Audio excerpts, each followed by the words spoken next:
Body move along a straight line with a varying speed. Displacement in 10 second is 50 meter. What is the average velocity? இப்போ இதுல average velocity அப்படின்னு இருக்கேன்னு நினைக்கலாம். ஒன்றும் கிடையாது. நம்ம நார்மலா என்ன வெலாசிட்டி திசைவேகம் அப்படின்னா தெரிஞ்சிருக்கும். அதாவது velocity divided by velocity is equal to displacement divide by time அப்படின்னு தெரியும். இதுதான் பேசிக் ஃபார்முலா ரைட்டா. இப்போ ஆவரேஜ் வெலாசிட்டினாலும் அதே தான். ஆவரேஜ் வெலாசிட்டி என்ன, அந்த இடத்துல அந்த வெலாசிட்டில பொசிஷன் சேஞ்ச் ஆகுது பார்த்தீங்களா, அது ஓவரால் ரேட்ல பார்ப்போம். நார்மலா ஒரு இதுக்கு ஆவரேஜ் கண்டுபிடிக்கணும் என்ன சொல்லுவோம், மொத்தம் எத்தனை பேர் இருக்காங்களோ அவங்களோட எல்லா எடையும் கூட்டிட்டு இவட போய் எத்தனை பேர் இருக்காங்களோ அது போட்டால் தான் ஆவரேஜ். ஏன்னா நார்மலா நம்ம ஸ்கூல்ல இருந்தே மேத்ல லேர்ன் பண்ணியிருப்போம். ஏதாவது ஒண்ணுக்கு ஆவரேஜ் கண்டுபிடிக்கணும், மொத்தம் எவ்வளவு இருக்கோ அது எல்லாத்தையும் கூட்டிட்டு மொத்தம் எத்தனை பேர் இருக்காங்களோ டிவைட் பண்ணும்போது ஆவரேஜ் வேல்யூ கிடைக்கும் பார்த்தீங்களா. அதே மாதிரி தான் இடத்துல என்னன்னா டிஸ்பிளேஸ்மெண்ட்ல டோட்டல் டிஸ்பிளேஸ்மெண்ட் எடுக்கணும். ஸோ அப்போ ஆவரேஜ் வெலாசிட்டின்னு வரும்போது ஆவரேஜான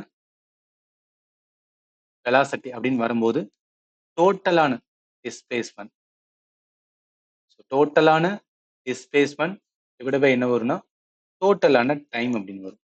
டோட்டலான டைம் அப்படின்னு வரும்.